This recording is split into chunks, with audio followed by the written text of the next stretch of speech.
was able to get out of it. Yeah. Okay, I talked about you identifying the problem. Yeah. Now, the problem is when the reality of the whole thing sets in. At the point where the person is not yet led to rest, which I don't see any reason why somebody would pass on and will keep the person for long. I don't see any reason why that should be done, because what you are doing is that you are extending your healing time. Healing starts immediately you have put that behind you, and you see the concept of putting putting the corpse on the ground to bury is to let you forget it. You have buried it. You understand? Look into the future. You can't go back. But let me tell you my own personal story, so that if you find yourself thinking of these things, I'll tell you how it got over it. Identify the problem. Yes, no. Okay. You've identified the problem. I'll tell you how to identify your problems. Okay. But now I'm telling you that identifying the problem is key. Okay. But what I felt personally before I started thinking of identifying my problem, because some people might be feeling that and they'll think, Yeah. how am I going to identify my problem? I lost somebody, that's a problem. That's not really the problem. Losing someone is not really the problem. You understand? You have lost someone, you have lost someone. Okay. Now, you might find yourself having lost someone, you sob, you just stay involuntarily, you begin to cry. You understand? At that point, you need to surround yourself with much activity. Because if you are idle, a lot of things are going to come into your mind. And remember, that idleness is a factor of being too familiar with someone you lost, and you are not seeing the person again. So there's a vacuum. So the only way for you to bridge that vacuum is to engage yourself in activities that will get you busy, so that you don't think back. Will you still think about the person? Yes, you will. Can you even forget the person? It's not possible. You will never forget the person. That's the point. You will never forget the person.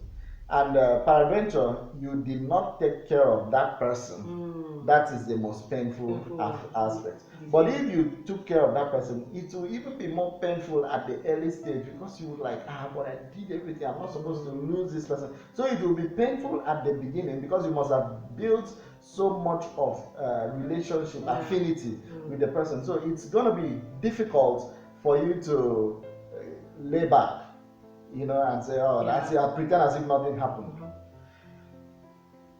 So when you begin to feel that loss, what you do is get yourself engaged in activities. One of such activities could be, if you had any, maybe you call another further developments. If you are somebody in the private sector, acquire new skill, learn tech, just do something that makes you better than who you were. And what did you do in your own place? You started working overtime.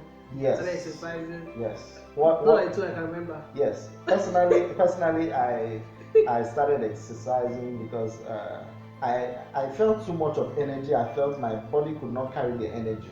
So I needed a physical strength to carry the energy that was in me. Then I started doing extra classes. I was putting in more hours in the classroom for my students. My students who knew me then was I could be in the class for 4 hours and just recess for like 30 minutes or 1 hour and come back again another 2 hours. So I was just uploading or downloading my brain, giving back what I had. Now, that is one stage of trying to bridge the vacuum.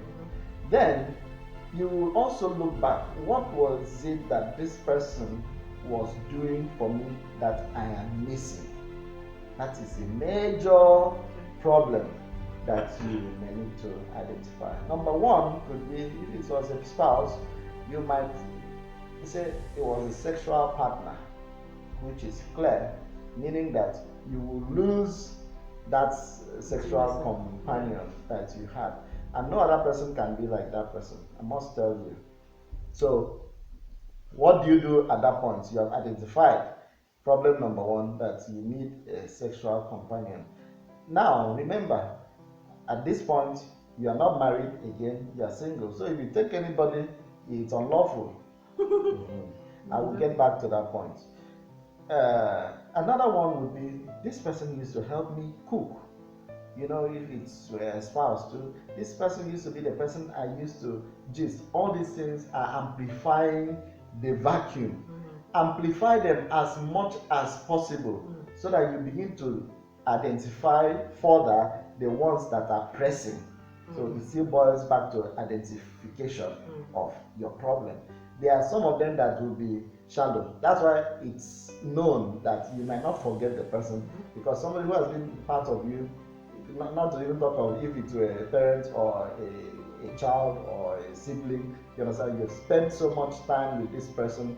It depends on the quality of time also you spend with the person. That's why you would understand clearly with me that if your friend calls you and tells you that your friend lost someone close to him or her, you wouldn't feel, you will only feel it for the person. You wouldn't feel it as strong as that person is feeling. So you see, the relationship matters. So how close were you to the person is also the degree of pain that you will have.